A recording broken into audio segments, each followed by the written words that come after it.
चलिए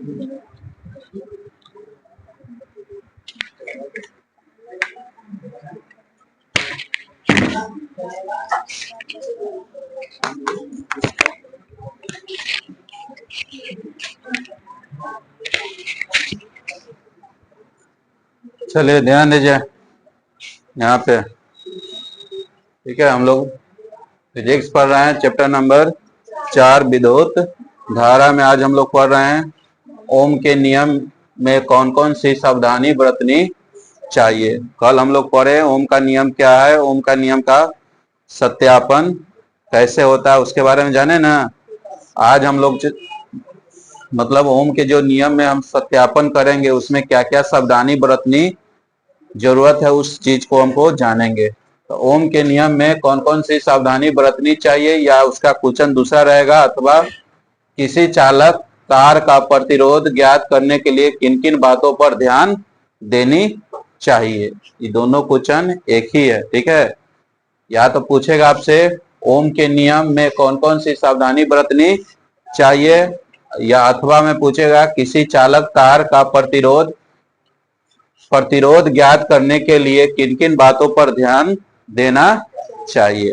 तो दोनों का जवाब एक ही होगा, उसके बारे में हम लोग जानते हैं। तो ये क्या आंसर याद रखेंगे, किसी चालक तार का प्रतिरोध ज्ञात करने के लिए निम्नलिखित सावधानी बरतनी चाहिए। ठीक है, किसी चालक तार का प्रतिरोध ज्ञात करने के लिए निम्नलिखित सावधानी बरतनी चाहिए। पहले क्या, ताप को हमेशा अचर रखना चाहिए। कल हम लोग बोले ना, ताप को क्या रखेंगे, अचर रखेंगे। ठीक है ना, ताप को क्या रखेंगे, अचर रखेंगे।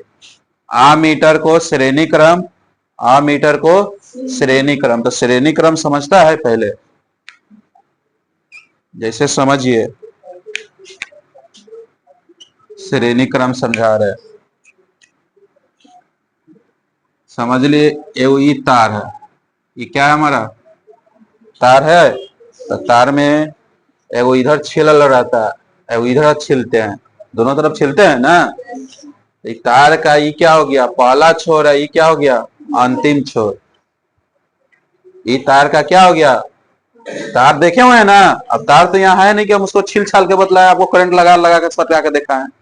यहाँ समझिए ये आपका तार है, ये तार को इधर छीले हुए हैं, इधर छीले हुए हैं। ठीक है, ये पहला तार हो गया, ये मतलब इस तार का पहला छोर ही हो गया, अंतिम छोर ये हो गया। ये क्या हो गया, पहला तार। ठीक है, अब मान लीजिए ये दूसरा तार हो गया। ठीक है, ये क्या हो गया, दूसरा तार। और इसका भी इधर छोर छिला हुआ, इधर छिला हुआ है। ठीक है, तो इसको क्या करेंगे, इसके छिलल हुआ भाग से इसको छिलल हुआ को भाग को हम क्या करेंगे, जोड़ दिए। क्या किए, जोड़ दिए। फिर हम ले लिए दूसरा तार, फिर क्या, तीसरा तार। ये तो दूसरा हो गया, ये तीसरा तार ले लिए। ठीक है, अब इसका भी क्या होगा, एगो छिलल भाग इधर होगा, एगो छिलल भाग, एक छिलल भाग के इसको हम जोड़ दिए। ठीक है, तो ये समझिए कि पहला तार का ये पहला छोर हुआ, ये अंतिम छोर हुआ ना। दूसरा तार का ये पहला छोर हुआ, ये अंतिम छोर हुआ। तीसरा तार का ये पहला छोर हुआ, ये जो पहला तार है जो दूसरे तार से जुटेगा तो पहला छोर से जुटेगा, हाँ। और तीसरा जो तार है वह दूसरे तार से अंतिम छोर से जुटेगा। ये ऐसे जुटा हुआ है, ऐसे ऐसे मतलब सीधा हम जोड़ते जा रहे हैं, तो इसी को हम बोलेंगे क्या, श्रेणी क्रम संयोजन। क्या बोलेंगे, श्रेणी क्रम संयोजन। जैसे ये तार मान लीजिए यहाँ से हम काट दिए, फिर लाया यहाँ जोड़ दिए, तो ये क्या हो गया हमारा, श्रेणी क्रम संयोजन, मतलब सीधा जुड़ते हुए जा रहा है। ठीक है, तो वैसे को हम लोग क्या बोलते हैं, आमीटर को श्रेणी क्रम और वोल्ट मीटर को समांतर क्रम। तो समांतर क्रम क्या होता है ऐसे समझिए, जैसे मान लीजिए ये तार हुआ आपका, इधर छील दिए, इधर छील दिए। ठीक है, तो ये मार्कर यही समझिए, जैसे ये इतना भर के तार है। ठीक है, ये इतना भर के तार है, इधर छिल के इसको ऐसे जोड़ दिए, एगो ऐसे जुटा हुआ है, इधर सीधा नहीं जोड़ा हुआ है। ठीक है, ऐसे जोड़ा हुआ है, ऐसे जोड़ा हुआ है ना, तो इसको हम क्या बोलेंगे, समांतर क्रम संयोजन। मतलब एक ही जगह तीनों को जोड़ा हुआ है। ये जुड़ा हुआ है ना। तार यहाँ है नहीं कि हम बतलाएं, इसको समझने वाली बात है सिर्फ कि इधर छिलके इधर, एकर छिलके एकर इधर से, तो ऐसे जुड़ा हुआ रहेगा उसे क्या कहेंगे? समांतर क्रम संयोजन। क्या बोलेंगे? समांतर क्रम संयोजन। ये तार ऐसे जुटा रहेगा तो, इसको ऐसे जुटा रहेगा तो इसको क्या बोलेंगे? श्रेणी क्रम संयोजन। समझ में आ गया? समांतर क्रम श्रेणी क्रम मतलब सीधा सीधा, और समांतर क्रम टेढ़ बकुला किन्हाई तो, ठीक है, उसे क्या कहेंगे हम लोग? तो समांतर क्रम को हम लोग वोल्ट में, मीटर को श्रेणी क्रम में जोड़ा जाता है और वोल्ट मीटर को किसमें जोड़ा जाता है? समांतर क्रम में जोड़ा जाना चाहिए। तीसरा क्या है? विद्युत परिपथ को पूरा करने के लिए पेंचों को ठीक ढंग से कस देना चाहिए, ठीक है, कहीं कोई नट बोल्ट ढीला न रहे। तीसरा है वोल्ट मीटर का धनात्मक सिरा। वोल्ट मीटर जैसे हम लोग जानते हैं, कल पढ़े थे, ये वोल्ट मीटर हुआ, ऐसे पढ़े थे ना, इधर प्लस होता है इधर माइनस होता है। तो वोल्ट मीटर का धनात्मक सिरा ज्यादा विभव या ज्यादा विभव और ऋणात्मक सिरा कम विभव से जुड़ा होना चाहिए। यह धनात्मक सिरा ज्यादा विभव से जुड़ा होना चाहिए और ऋणात्मक सिरा कम विभव से जुड़ा जाना चाहिए। धनात्मक मतलब प्लस वाला और ऋणात्मक मतलब माइनस वाला। उसके बाद है पंचमा, क्या है? ध्यान, जब पाठन नहीं लेना हो तब दाब पूंजी को हटा देना चाहिए। जब पाठन नहीं लेना होगा तो क्या करेंगे? बटन को वहां से क्या करेंगे? हटा देंगे। अब चलिए हम लोग आगे पढ़ते हैं। प्रतिरोधों का संयोजन क्यों किया जाता है और यह कितने प्रकार से किया जाता है? प्रतिरोधों का जो हम लोग संयोजन करते हैं वो क्यों करते हैं और यह कितने प्रकार से किया जाता है? प्रतिरोध को हम लोग R से सूचित करते हैं ना, तो प्रतिरोधों का संयोजन क्यों करते हैं और यह कितने प्रकार से किया जाता है? तो याद रखेंगे, परिपथ, विद्युत परिपथ, विद्युत परिपथ। विद्युत परिपथ मतलब समझा ना, जहां लाइन जाता आता रहे। अरे विद्युत परिपथ क्या होगा? लाइन की बात ना होगा। विद्युत परिपथ में प्रतिरोधों का मान बढ़ाने या घटाने के लिए प्रतिरोधों का संयोजन किया जाता है। विद्युत परिपथ में प्रतिरोधों का मान बढ़ाने या घटाने के लिए क्या किया जाता है? एक संयोजन किया जाता है। क्या किया जाता है? संयोजन किया जाता है।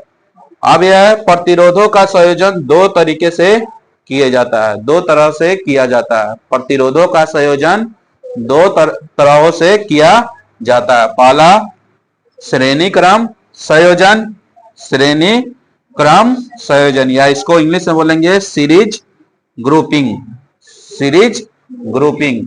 और दूसरा समांतर क्रम संयोजन, पैरेलल ग्रुपिंग, पैरेलल ग्रुपिंग। श्रेणी क्रम संयोजन सीरीज ग्रुपिंग, समांतर क्रम संयोजन पैरेलल ग्रुपिंग। तब श्रेणी क्रम संयोजन क्या है इसके बारे में हम लोग जानते हैं। ऐसे हम तो जान गए, श्रेणी क्रम के भी बारे में थोड़ा और अच्छे से जानते हैं। यहाँ पर प्रतिरोधों की ऐसी व्यवस्था, यह समझिए पहला प्रतिरोध है, यह दूसरा प्रतिरोध है, यह तीसरा प्रतिरोध है। प्रतिरोध ऐसे आपको दिखेगा, ऐसा, ठीक है। यह प्रतिरोधों की ऐसी व्यवस्था जिसमें पहले प्रतिरोध का अंतिम छोर, पहले प्रतिरोध का अंतिम छोर ही होगा, और पहले प्रतिरोध का अंतिम छोर दूसरे प्रतिरोध के अंतिम छोर, दूसरे प्रतिरोध का भी अंतिम छोर, और तीसरे प्रतिरोध के प्रथम छोर से जुड़ा हो।